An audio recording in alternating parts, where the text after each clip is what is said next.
ಹಾಕೊಂಡಿದ್ದ ಬಟ್ಟೆಗಳಿಲ್ಲೇದೆ.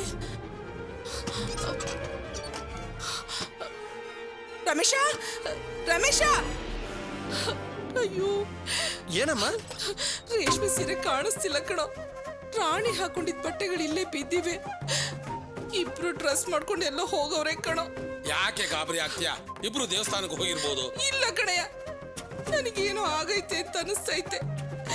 ಅರ್ಚನಾ ರಾತ್ರಿ ರಾಣಿ ರೂಮ್ಗೆ ಬಂದು ಹೋಗಿ ಮಾಡ್ತಿದ್ಲು. ನಾನೇನೋ ಸಮಾಧಾನ ಮಾಡಕ್ ಬಂದು ಹೋಗಿ ಮಾಡ್ತಾವಳೆ ಅನ್ಕೊಂಡಿದ್ದೆ. ಇಬ್ರು ಪ್ಲಾನ್ ಮಾಡ್ಕೊಂಡೆಲ್ಲೋ ಹೋಗವ್ರೆ ಕಣೋ. ಅಮ್ಮ, ಅರ್ಚನಾ ರಾತ್ರಿ ನನಗೆ ಫೋನ್ ಮಾಡಿದ್ಲು. ರಾಣಿ ಆಕಾಶ್ ನೆನಪಲ್ಲೇ ಅಳ್ತಾ ಇದ್ದಾಳೆ ಅಂದ್ಲು. ನಾನು ಬೈದ್ಬಿಟ್ಟು ಫೋನ್ ಇಟ್ಟೆ. ಅವರಿಬ್ಬರಿಗೆ ಮದುವೆ ಏನಾದ್ರು? ನೀ ಸುಮ್ನಿರಪ್ಪ, ನನ್ ತಲೆ ಮೇಲೆ ಚಪ್ಪಡಿ ಕಲೆ ಎಳಿಬೇಡ.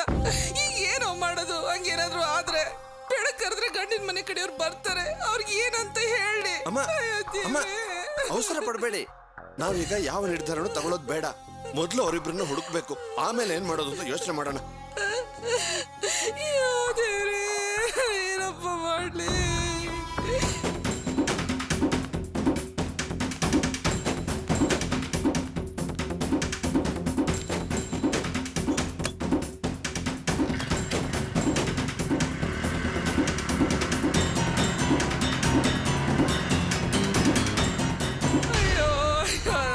ಬಾಳ ಹಾಳಾಗೋಯ್ತಲ್ಲಪ್ಪ. ನನ್ನ ಮಗಳು ಸಿಕ್ಕಿದ್ ಒಳ್ಳೆ ಬಾಳ್ನ ಹಾಳು ಮಾಡ್ಬಿಟ್ಲಲ್ಲಪ್ಪ ಚಂಡಾಳಿ. ನನ್ನ ಮನೆಗೆ ಬಂದ್ ಸೊಸೆನೆ ನನ್ನ ಮಗಳ ಬಾಳ್ನ ಹಾಳು ಮಾಡ್ಬಿಟ್ಲಲ್ಲಪ್ಪ.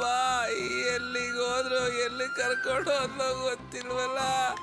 ಯಾರತ್ರ ಹೋಗಿ ಹೇಳ್ಕೊಳ್ಳಪ್ಪ. ಅಯ್ಯೋ ಅಯ್ಯೋ.